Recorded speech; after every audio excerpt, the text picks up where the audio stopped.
Hello, and welcome to the Flix Forum podcast, where each episode we go back and we look at a Netflix original film in the order of release.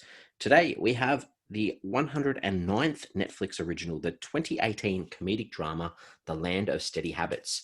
It's directed by Nicole Holofcener, and it stars Ben Mendelsohn, Edie Falco, Thomas Mann, and Connie Britton. I'm Jesse, and I'm here with MJ. How are you? Yeah, not bad, mate. How are you? Good. It's nice and sunny today, so that makes me happy. Well, we're coming into summer. Well, actually, we're coming into spring, let's be honest, in Melbourne. But, considering we haven't left our houses for about 10 weeks, we'll take anything we can get. And we're allowed to go outside for 2 hours this week, so that makes it even better instead of one. And curfew's lifted from 8 p.m. till 9 p.m, so watch out. Our lives are going to be changed after these massive changes. Two things I've really been looking forward to, and I just, feel so much better about it.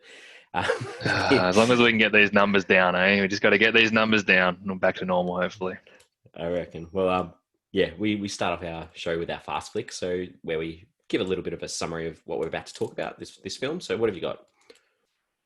Yeah, it's The Land of Steady Habits, about a man amidst a midlife crisis who decides to retire early, leave his wife, and we get tangled into the world of his family and other members of the town. Yeah, good. I like that. That was very nicely put. I've gone similar, but not quite as nice. So I've gone a man going through a midlife crisis, wants to improve himself as a person, but just can't seem to break the habit. I was like, oh, you've used the title. Yeah, I don't know. I always say when you define something, you should never use the word in the definition. But I was like, this could work. Okay. No, that's fine. With a title that is, as wordy and, let's be honest, somewhat forgettable as this one, you kind of want to look back at it. So, no, I like yours a lot. Good. Okay. So we jump into the part where we like to have a look at how it was put together or what was going on with the development of this one. What have you got for us? Yeah, so Land of Steady Habits is... So let's get back to 2014. August 2014. That's when it was first reported that Nicole Holofcener was going to write and direct what was an adaptation of the Ted Thompson novel of the same name, The Land of Steady Habits, with Fox. So Fox Searchlight was on board back then in 2014. Nothing really came to surface until January 2017. And that's when we found out that Ben Mendelsohn, Edie Falco, Thomas Mann were all set to star in the film. And that's when it was revealed that it was going to be financed and distributed by Netflix. So obviously there was a bit of toing and froing in the back end between Fox and Netflix. And as it turned out, it became a Netflix original film by sort of January 2017. And a couple of months later in March, they began filming in Tarrytown, which is in New York, in obviously USA. So the film itself actually had a world premiere at the Toronto International Film Festival. That was September 12, 2018. And then it was released exclusively to Netflix just 2 days later on the 14th of September. So I think it's fair to say the Netflix factor is really strong in this one. And I reckon this has got a lot to do with the fact that it wasn't a Fox Searchlight film at the end of the day, because we know it's harder for studios to commit to these indie relationship films that have got these complicated characters. And this is something that director Nicole Holofcener does as well as anybody. But I mean, even she understands the likelihood of these movies actually succeeding or even being made in the first place. It is all about the cast that they can actually bring in.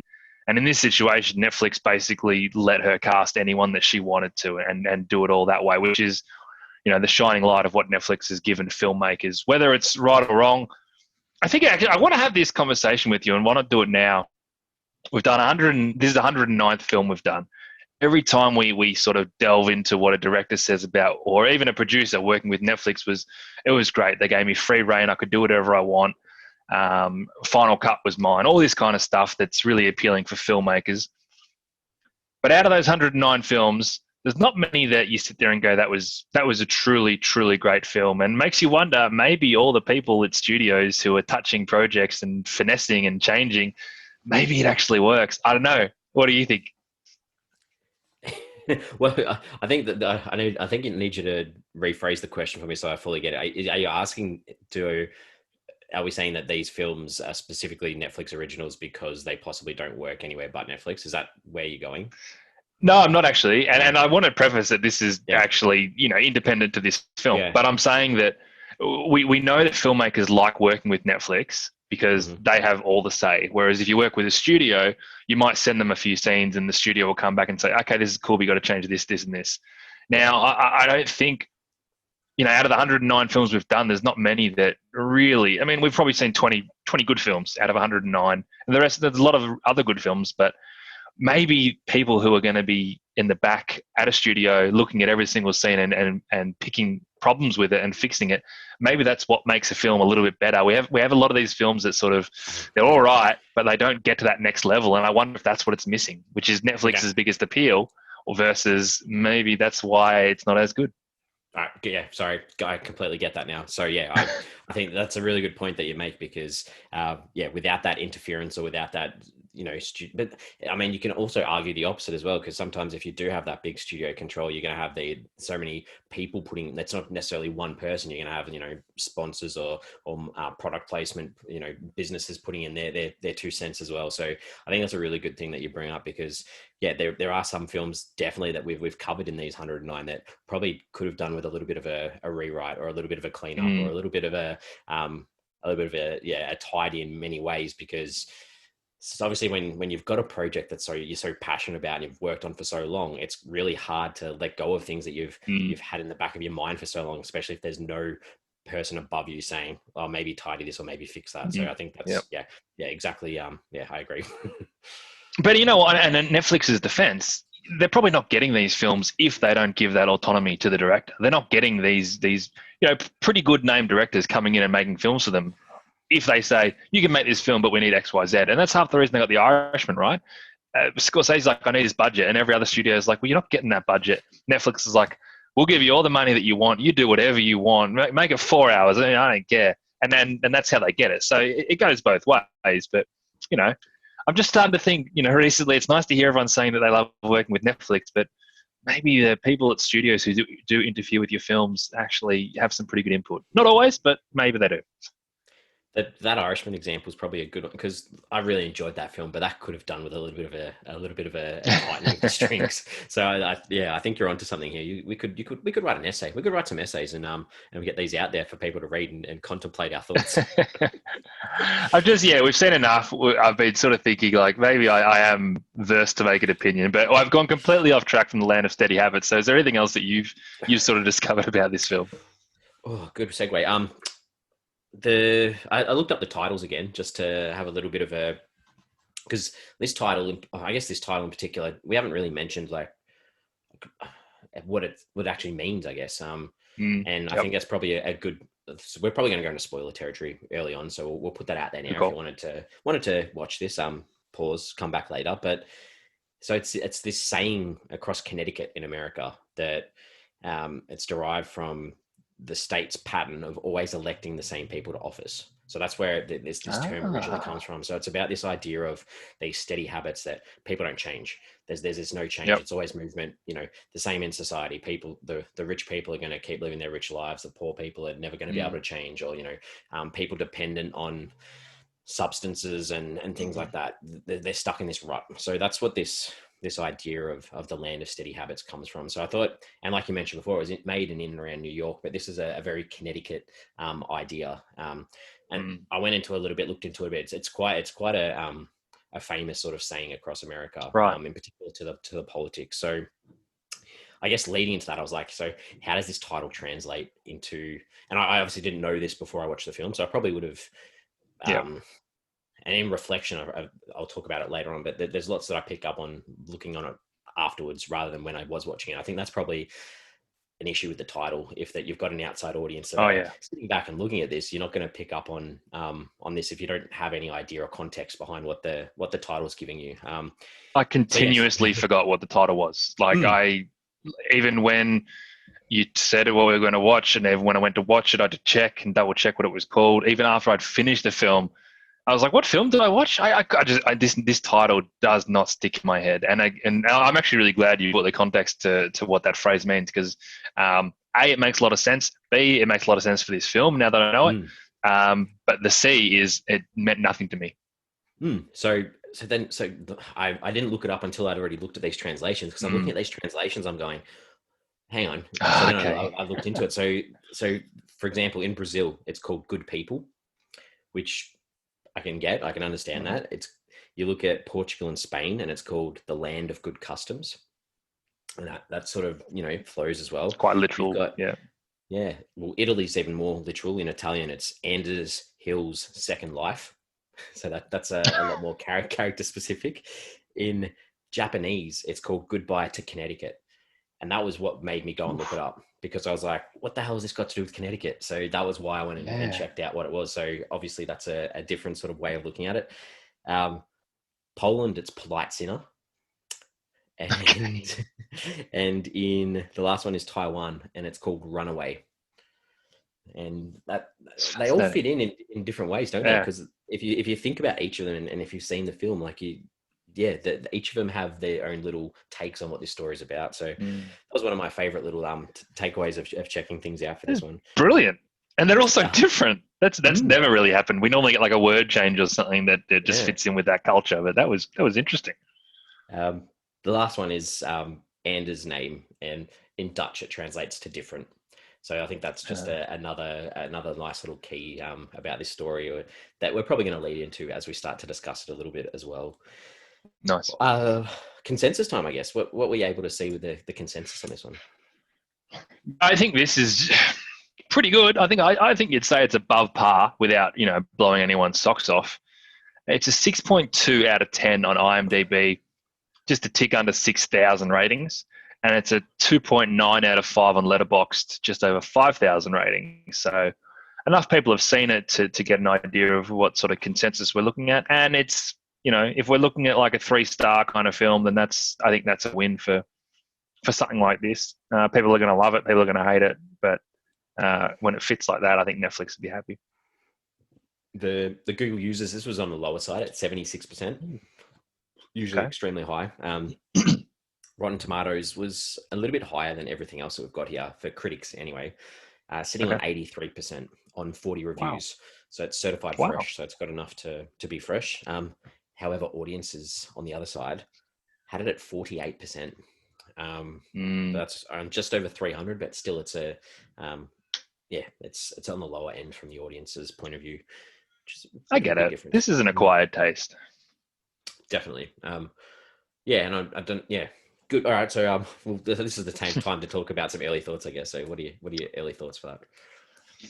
But this movie is right up my alley, and I could sort of tell from about 5 or 10 minutes in that it was. Despite I did like bits and pieces of it, I certainly expected a little bit more from it. I felt like it lacked any sort of subtlety, and it felt a little bit disjointed, and I thought the tone shifted a lot. I think the story felt like it pivoted around what was important and significant, and I suppose that really highlights the whole complication of family, and what's important at any given time can pale into insignificance at other times. With that said, though, there's still some pertinent moments. There's some really nice pieces of dialogue that resonated with me. I just felt like every time this movie started to settle into a groove, it shifted again. But I liked some of the ideas they explored, and it's certainly a movie that I liked. I just kind of wanted a bit more. Yeah, I can. Yeah, I agree with what you're saying, because I sat back and I enjoyed this and I liked it. And then going back even further, I was like, I think I like this even more. But I'm looking forward to this chat, because I thought that the performances, I thought Ben Mendelsohn was pretty good. It was a really good performance from him. The supporting cast were generally pretty good as well. And I thought the script was quite clever, and it packs a bit of a punch, and left a bit on me that for further reflection that I probably wouldn't mind a rewatch of this at some stage. I tend to agree.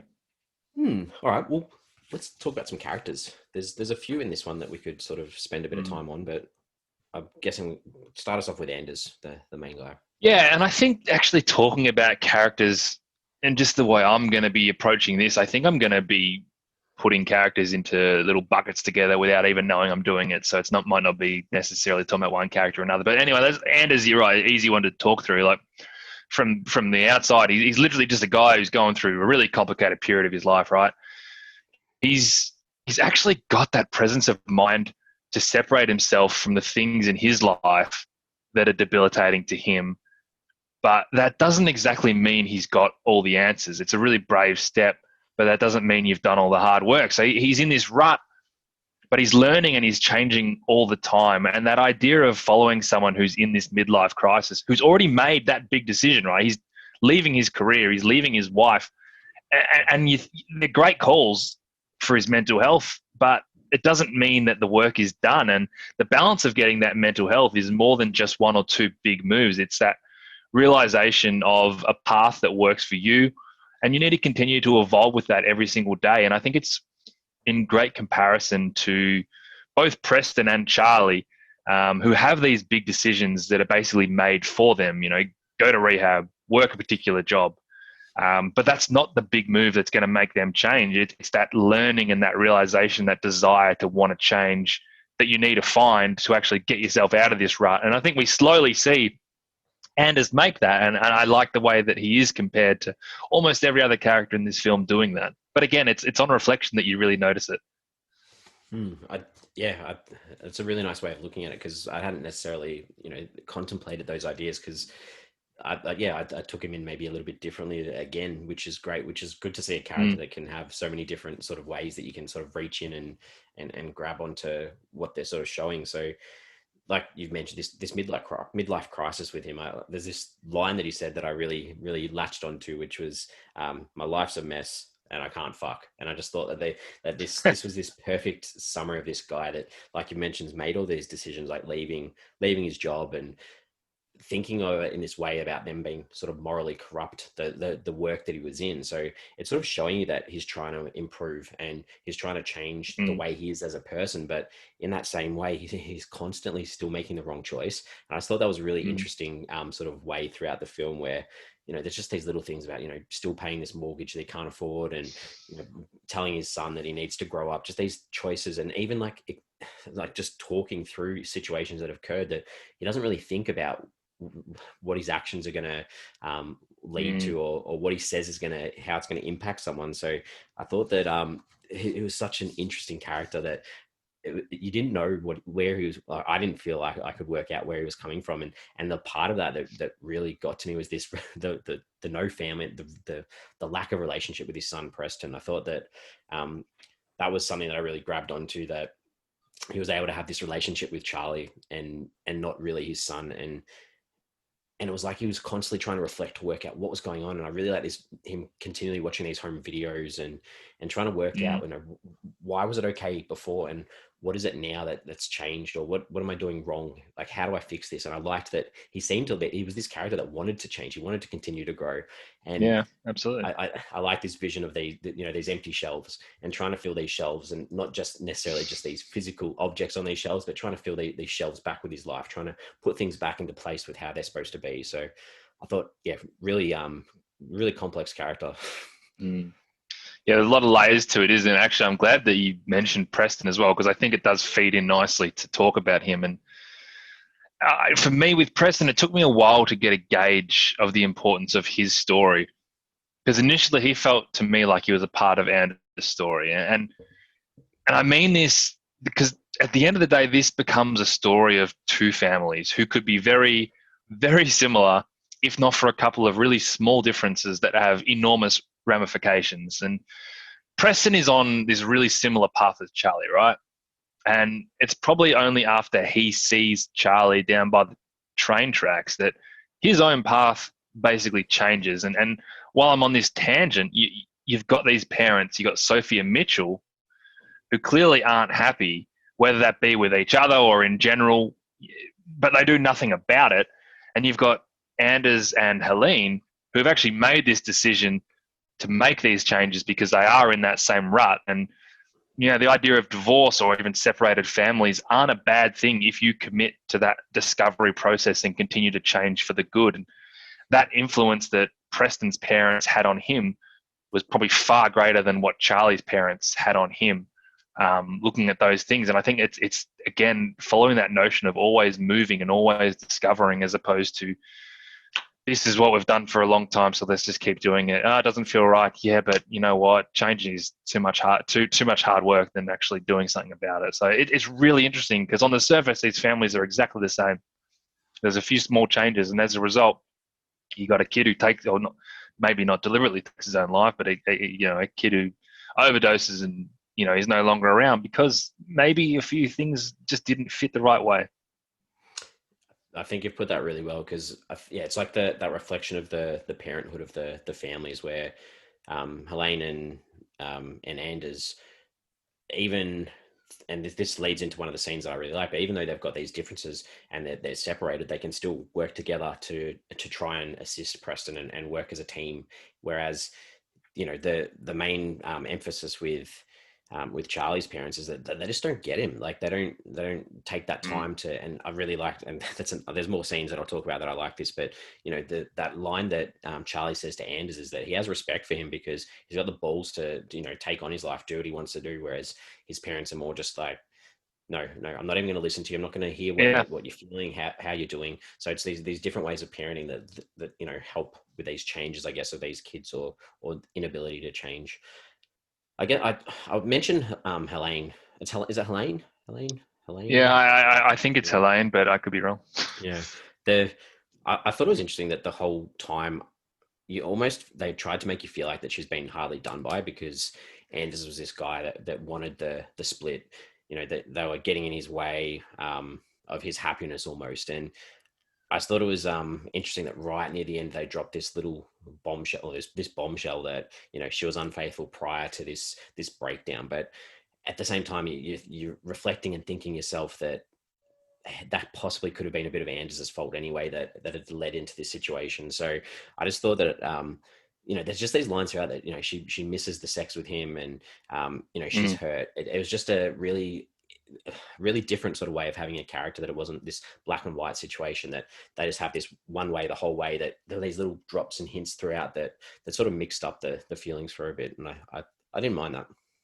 I think that's good as well because it's not black and white. You don't have that kind of relationship and it's black and white. It's not like we break up and everything you do is bad and everything I do is good. And I kind of got a hint at the start at that party where he says something to her like, "Oh, is this your guy you're saying? How long you been seeing him for? We've been broken up for 3 months. You've been in with him or longer." And I was like, she didn't say anything. And I was like, I reckon she's been with him longer. So it was nice to get that confirmation at the end because, to be honest, I didn't pity her as much as maybe I might have, but you get the feeling that they both have negatives out of this breakup, but they also both have really big positives, that they don't end up like, what are their names again, Sophie and Mitchell, and they don't have that rut, and they can work with their son to get him through what's exactly a really similar situation as what Charlie was in. So, like you said, I'm glad it's not black and white.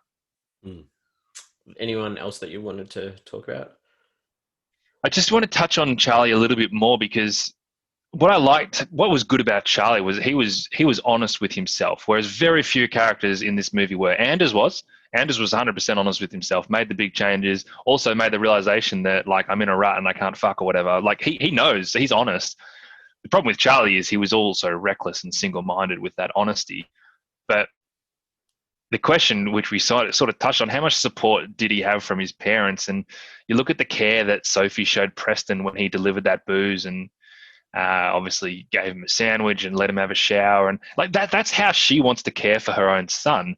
She's kind of blinded by this anger and I suppose embarrassment of him as a son to actually do it. And you sit there and firstly, the way they treat him isn't that different to what people might treat their own adult son in that situation, who's had opportunity after opportunity. He keeps going back to drugs. Like, yeah, we'll send him to rehab against his will. It's not terrible parenting, but that lack of connection, that that there's this good person inside her to treat her son in a better way, but she's not doing it because there's obviously other reasons not to. And if she hadn't known this was going to be the result, there's no way she would have treated him like that.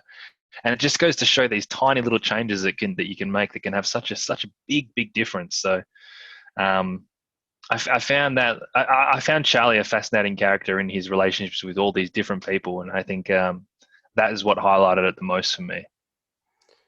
I like that idea too that you mentioned, like that because of these choices that they've made, that they can't see what Charlie saw in Anders either. Like, because all they see in him, in Anders is a disappointment. You know, he's a crappy parent, and they can't see that, you know, even he might be a crappy parent at times, he's still a decent person that has this ability to connect with Charlie, and you know, almost a little bit of someone that Charlie can look up to. At in, you know, some stages of his life that he's obviously going through an awful lot, that he just needed someone there for him. Yeah, and someone who's as similarly honest with himself and does what he wants to do in that sense. And the only other character I do want to talk about is Donnie, who is Helene's partner. He, to me, he's actually a positive in this story, and I think he's a positive for that family in general. Despite being the other guy in a relationship, he provides the support, guidance, and stability that Helene needs, but he also allows Anders to move on, because we learned that's what they have to do, right? This couple's not going to work together. They need to separate. They need to move on. And he obviously, you know, he's there to sort of help with the financial woes. And I kind of like the guy is around to actually be a good guy, and in a role in a film where he's not ordinarily going to be the good guy. They're like, well, no, life isn't just, as you said, I guess, black and white. We can have this character who ordinarily is going to be look like a bit of a homewrecker, but it doesn't matter. It still works. It still fits, because these guys are looking to what they need, and bang, there it is, and it works. So I kind of, again, I dug more into that once I'd finished watching the film and reflected on it. I'm like, this Donnie guy actually provided a fair bit to all the characters around him in a positive way. And, you know, he did the right, like, he went over to Anders' house to apologize when it wasn't even his fault. He would just, yeah, he just had this positivity, like you mentioned, that they probably needed. Yeah. All right. We mentioned director Nicole Holofcener. I think you say it a lot better than I do. Lot of lot of TV, some impressive TV too. A couple of episodes here and there of Parks and Rec, Unbreakable Kimmy Schmidt, 6 Feet Under, Gilmore Girls, Cold Feet. Like, so a good little. This is one of the directors that we've seen that's actually got a bit of a career behind them, which is nice. Sixth feature as well. Sixth feature. Yeah. So yeah, no, she's certainly got a place in the cinematic world at the moment, as well as obviously the TV. But yeah, from what I can gather, a lot of her movies are of similar vein, and very much that, you know, indie kind of art housey, really character-driven sort of stuff. And you can see why. And yeah, from what I can gather too, this is the first one with a male protagonist. The previous ones have all been female. So yeah, interesting. I think that's more because it was adapted from a text, and she liked the text and thought she could work with the text, more so than I want to really delve into male protagonists. All right, time to look at some scenes. What are some things that stood out in this one for you? Yeah, the first that got me was when they found Preston at that underground poker game, and obviously they're all there. Outside of that, Anders and Helene kind of have a fight. I guess you'd call it a fight, but we sort of, as an audience, start to understand Anders starting to see things as they are, and the way that Helene says to him, "You were supposed to be happy. You know, we were all in the way of your happiness," and you really understand where he's at and how he got there, and you kind of get it from a surface level of a guy who thinks, "I'm not happy. These are the things that are not making me happy, so I'm going to make a change." But again, it doesn't mean that he's got all the answers, and just because he's done that, it's fine. So I found that a very interesting scene to understand Anders a little bit more and how he got there. Yeah, I agree. I mentioned it before, that lead on to with them working together. That was just, to me, I enjoyed that. Even though they can't agree on anything else, it was just nice to see them go in there, and, you know, he even makes that comment, you know, you guys are a real team. Like, it was just, yeah, it was a good follow on. Yeah, it's a good point. And I kind of touched on this scene before, was when Donnie comes over to Anders' house, and I think I just more like the dialogue of this, but he speaks about, you know, one bit of advice I can give you, it's all about communication. Like, relationships and people are all about communication. And I like the fact that you sort of understand that why Anders and Charlie work is because they can properly communicate with each other. And it's kind of exactly as they explain it. This film values communication within relationships and making it work, as opposed to the scenes you see of Sophie when he delivers the booze and she's just sitting in her house by herself crying. You know, no one else knows that's happening, and I think it's a really important thing, and I think it comes out nicely in the film. Um, and with the scenes with Charlie and Anders, I like the line that Anders kind of says, like, "What a stupid fucking thing to be a parent." And it's not to say that he hates being a parent. It's just that so many decisions that you make are the wrong decisions, whether you want them to be the wrong decisions or not, whether you think you're doing the right thing or not. It's almost like this doomed profession in a sense. And I think I like the reality of that, because here he is talking to someone else's kid who no one else can seem to communicate with, and he can communicate with him, but the stuff he's saying to his own kid isn't working. It's complicated, and what a stupid fucking thing to be a parent. I like it, even though it's not a choice. And the last stuff I like is around the turtle more than anything else. I liked how Charlie left the turtle the first time. When I saw that turtle sitting there, I was like, cool, I'm all right with this. And I'm really glad that Anders took the turtle and sort of made the turtle his own. And in fact, I really liked the last scene. It didn't feel overdone, because he's obviously in this time between, things kind of ending in the film and that final scene. He's obviously turned things around a little bit. And that final shot of him staring at the turtle, that kind of serious yet hopeful realization about what's important and not to waste what's important. And it was like a bit of a nod to Charlie. And that really worked for me, because stupid as this sounds, that turtle was someone who understood Charlie. And not many people understood Charlie, but he had that connection with his own turtle. And he lacked that basically with anyone else. And Anders kind of has that same disconnection with the entire town. Everyone doesn't understand Anders the way Anders is. And that's half the reason that connection with Charlie works, and that turtle kind of reflects that. And I enjoyed that Anders had that peace of mind to sort of give a nod to that at the end. I think it was a really important part of the film. I love the turtle too. I thought that the first time you see that turtle, like, you thought that possibly this is a hallucination or something, and I really liked that it paid off that it wasn't. That I just liked, and I enjoyed the follow through with that whole turtle idea. Which, I'll talk about a little bit more about some ideas of this film, but yeah, I agree completely. All right, I've got some other ones to add. So that I thought that opening scene with that in that Manchester store with those coloured towels, it looked awesome. And just that you've got these ideas of these questions, like in Anders' head, like, what's the point of having so many things? Do I really need these towels? What's it for? With that toothbrush holder. Yeah. It starts off him as a conflicted character. It shows you that he doesn't know what he wants, and you can see this from this visit to the store that he sees, and his ability to just pick up women while he's shopping. Like, it was very, very interesting. That was absurd to me. It was. I'm like, who is this guy? How's he doing this? Need to head over to Kmart. I liked that idea of that graphic novel as well that Charlie was working on, because it was idea of, it was his outlet of expressing how he was feeling. And if people just paid, like, Anders did, like, paid attention to the narrative of his story, they'd understand more about him, because this was his way of expressing how he was feeling. And it sort of, I think there was a line about being exploited by those that are meant to protect you. He's talking about this monkey on the spaceship, and his mother just had no idea. Like, how could a kid come up with such complex and these type of thoughts about a character, and a parent not have any inkling that this is him trying to say, I'm here, I'm reaching out, and just ignoring that. So I thought that was cool. Not to mention the story that he ended up creating, and by the end of it, that's a graphic novel I want to read. Like, he even had a conclusion to it that worked a treat. I'm like, I want to see this. I want to see this happen.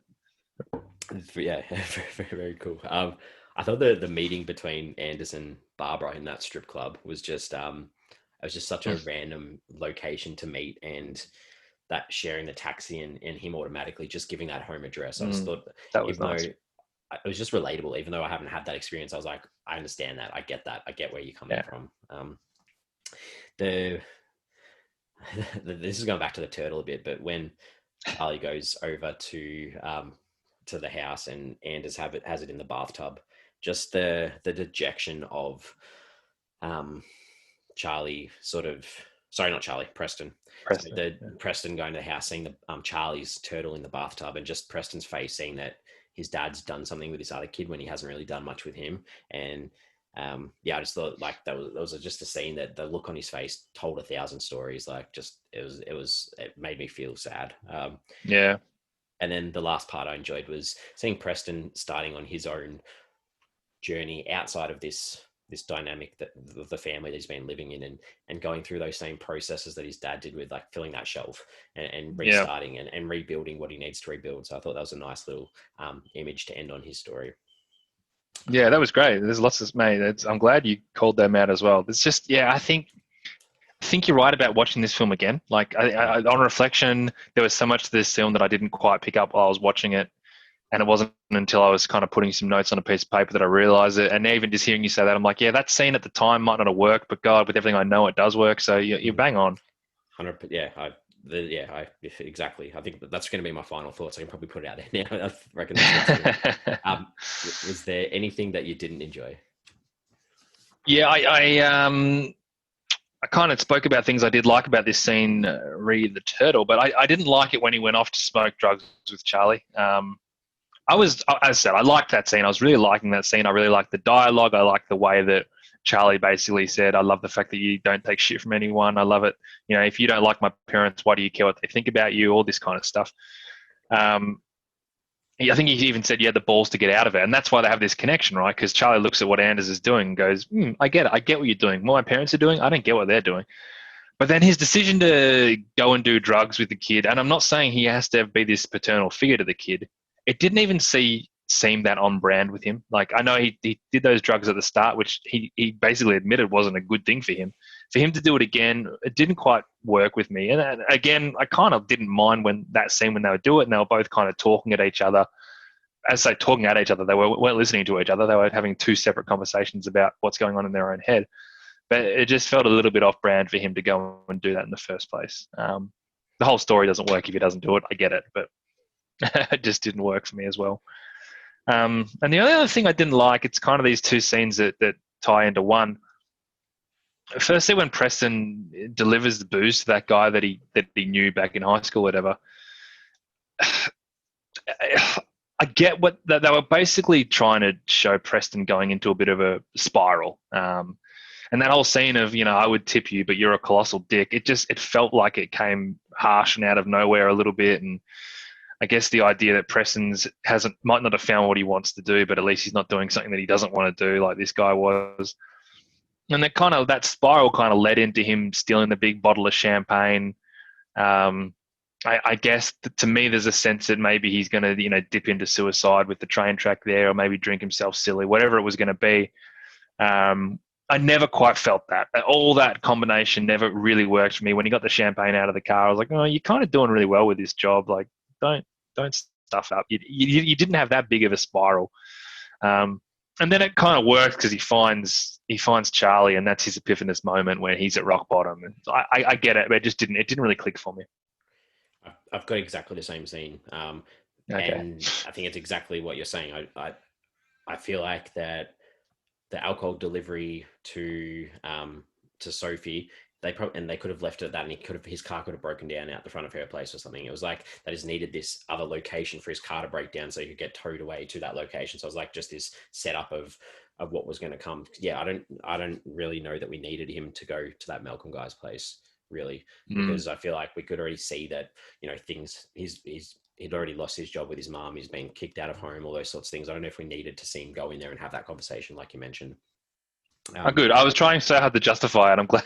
And then all of a sudden you're like, yeah, I agree. I was like, okay. No, completely agree. It just it seemed a little bit random to me. Like it didn't fit well. The only other thing that I didn't really like was the visits to that Howard psychologist dude. I think his name was Howard.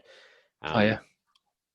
I really, and it's in a lot of film, TV, I really can't stand people in like these positions of power or responsibility who break the trust of the people they're working with. So whether that's in films with, religious people, whether that's in films with lawyers, psychologists and counselors, those type of situations, ratted Anders out, and I really hated that. I just didn't like that.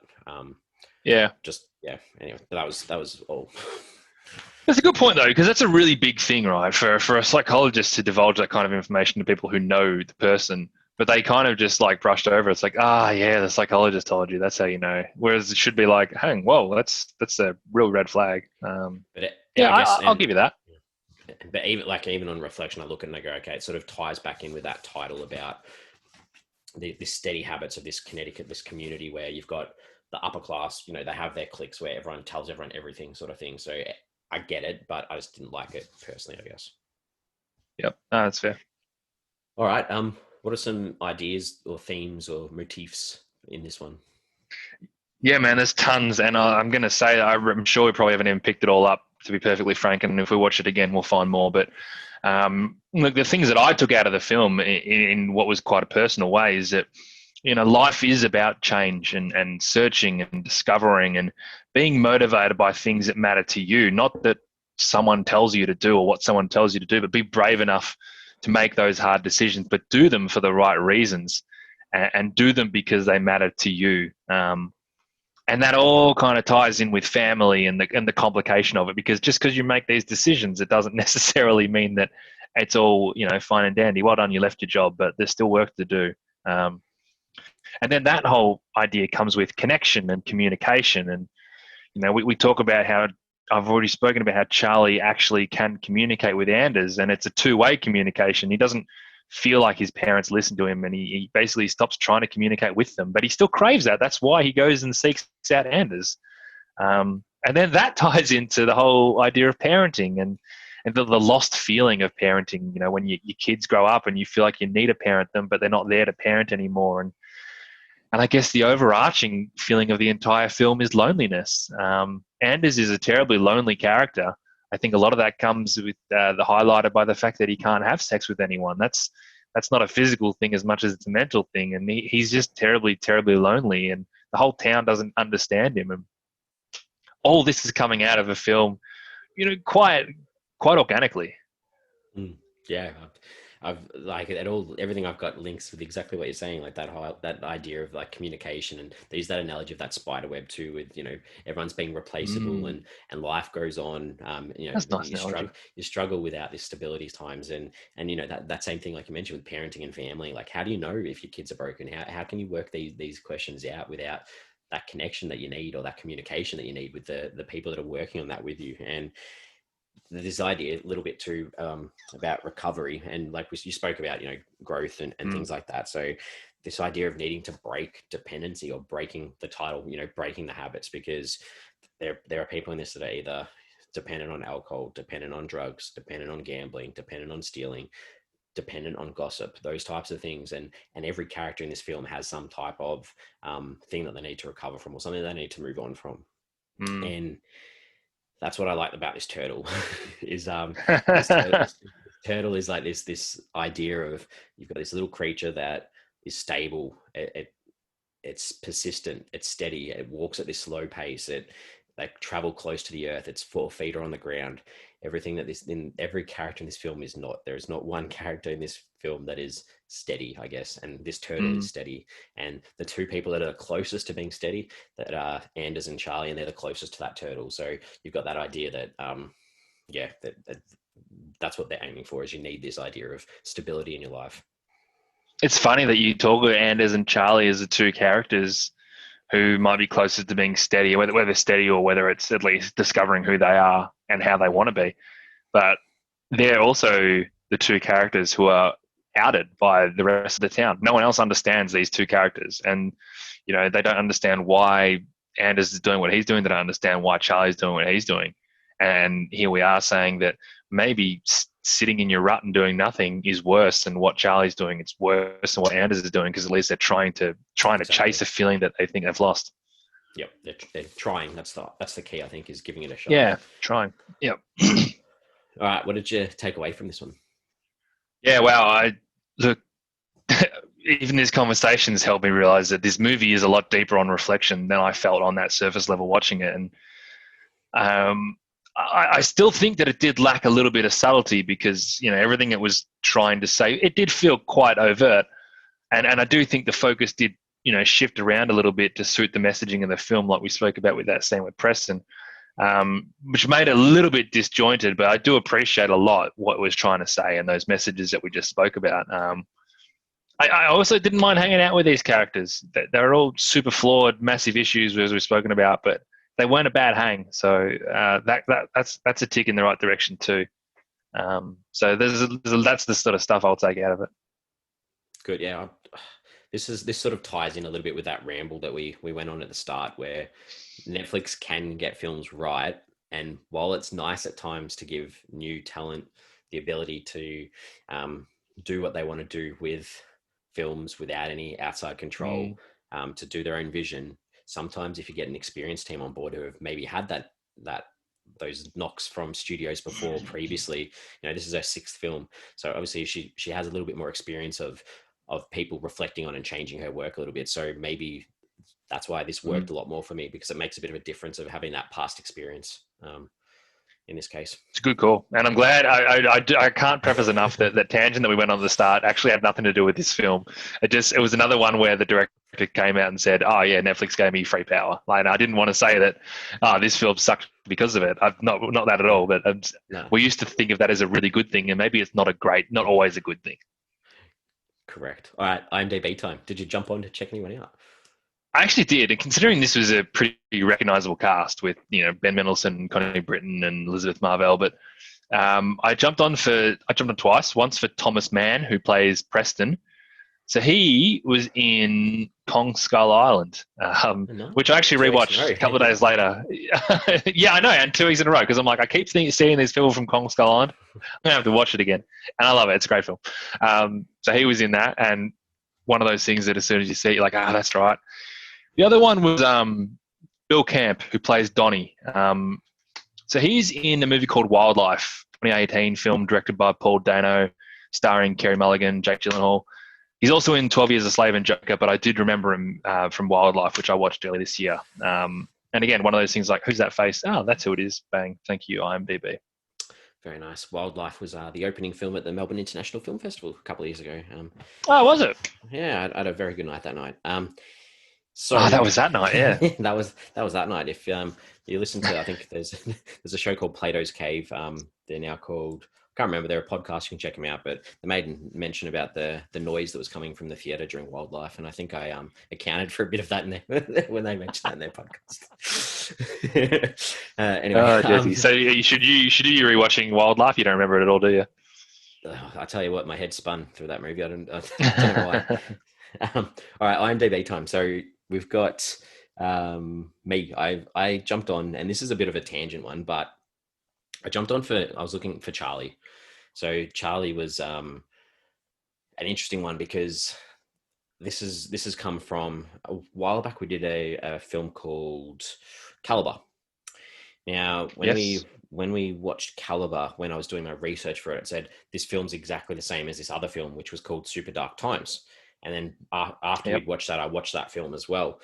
So the reason I picked up on Charlie is because Charlie was in that Super Dark Times film. He was like the main character in that. So I went back through Letterboxd to check out what film I've logged close to Caliber to work out what the film was again. So lots of research, but I found it. So I was very happy with that. Well done. Well done. Good little treasure chest. All right, question time.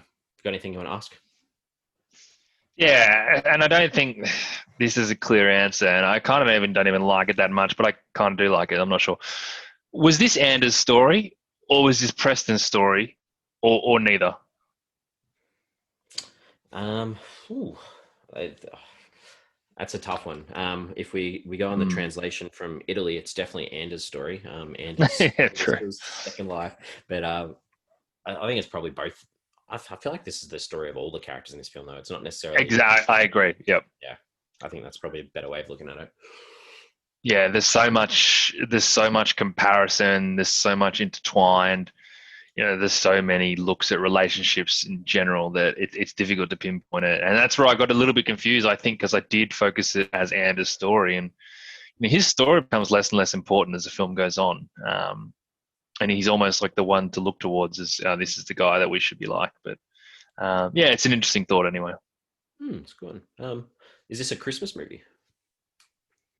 So when this film started, I'm like, this is becoming a genuine Christmas movie. Maybe I'm going to put this in the Christmas catalog. But the Christmas themes are very I don't know. Does Christmas obviously, does it pass, or like it just feels like Christmas was at the start and then it just never really came back?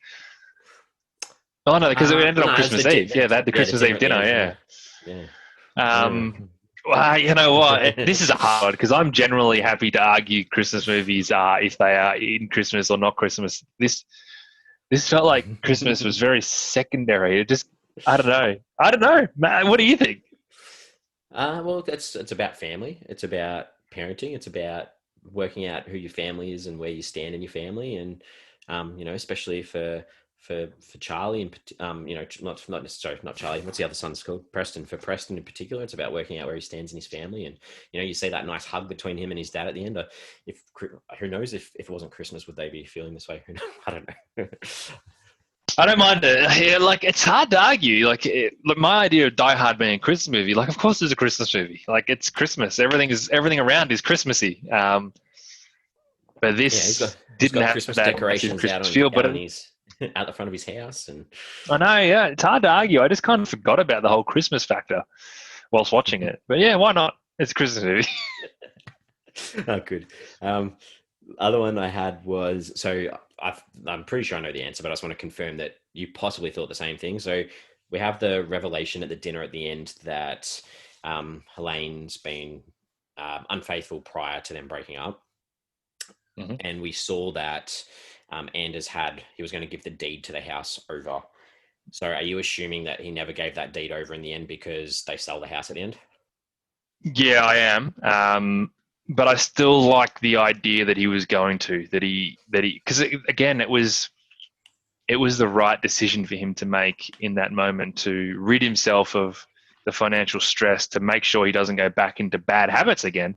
He was proud enough to go, you know what, yeah, I'll do it. Now, that decision might not necessarily been made out of spite at the end, going, you know what, I'm not going to give you the deed to the house. It might have been a whole conversation between the three of them saying, you know what, one way we can get out of this is selling the house. Let's bury our demons. We've run our race with this house. Edie obviously had an issue moving on from it, but yeah, I don't think they did in the end. But I like the idea that they were going to. I want to have this feeling too that they used that to help set up Preston in his new place as well. That's how he was able to get this new place. Good. All right. Well, I think is that time to wrap it up. No more questions. So. All right, let's do it. So we give a rating out of 5 for an overall average for our show. What have you got for us? There was a bit of patchwork done, I think, on this story and plot, but the messaging and the meaning and the commentary around families and communication really did hit the spot for me. It was far from perfect, but there was enough there to invest in. I'm gonna stick with my original 3 stars, but it's a very high 3 stars. Good, nice. Well, yeah, I enjoyed watching it, and even though it was a bit morbid, but in a positive way, if that sort of makes any sense, I guess, because you had to continually watch Anders do the wrong thing or stuff up, even though you know that he wanted to do the right thing. So, and it's a weird sort of way of watching a character sort of develop in a film. And even after watching this one and putting together my ideas and thoughts, and I think I liked it even more. So I did have, I'm tossing up. I had it down for a 3.5, but I'm going to pump it up to a 4. So, yeah. So I'm going to say right now, I'm changing mine to a 3.5 as well. What I took out of this film far outweighed the viewing experience, and I'm going to look back on that more fondly. And to me, this is the first time I've ever changed it live on air, Jesse. Good. I am going to change it to a 3.5. Yeah, I'll go 4 as well, because I think like if I go out of a film going, I'll watch that again because I took so much out of it. That's a pretty good thing. Yep. Good. All right. Well, we're on socials. We have Twitter, Facebook, Instagram, and please give us a follow if you can. The question for the week is, are we all replaceable? Ooh, that's a deep one. Yeah. I mean, it's obviously a grey area with not a clear answer, but I'd like to think that some of us aren't replaceable in some capacity. You can replace things on the surface, but you can't replace every single component that someone brings into your life. That's exactly how I think Helene looks at how she's replaced Anders, because I think deep down it's just a replacement. It's not it's not, doesn't make up that true feelings that she still possibly has for Anders deep down there. And the sex as well. Not there. Yeah, exactly. No, exactly. It's not there for him either. So I would have liked to have seen that. how it goes with Yeah, her actually, and Barbara at the end. That'd be a good sequel. All right, we are back again next week for the 2018 rom-com. It's called Napoli Ever After. Not happily, but Napoli, like taking a nap. Napoli. It's directed by Haifa El Mansour, and it stars Sana Lathan, Ernie Hudson, Lyric Bent, Lynn Whitfield, Ricky Whittle, and Camille Gustayo. So, yes, I never heard of it. So, looking forward to it. Me neither. I can do it. We haven't had a rom-com for a while. We had a big rom-com period where it was just non-stop. So let's jump back into it. Good. And yeah, thanks for listening to me rant a little bit about this one because I did enjoy it. Oh, right back at you. I reckon I said more words than you did, but it was one of those movies, and I know we say it a bit, but this is one of the movies that you really, really do enjoy talking about afterwards and reflecting on afterwards. I think even if I wasn't doing this podcast, this film wouldn't have been too far from my consciousness for the days following, which is a good sign. Yeah, nicely put. All right, well, I'll see you next week. See you then.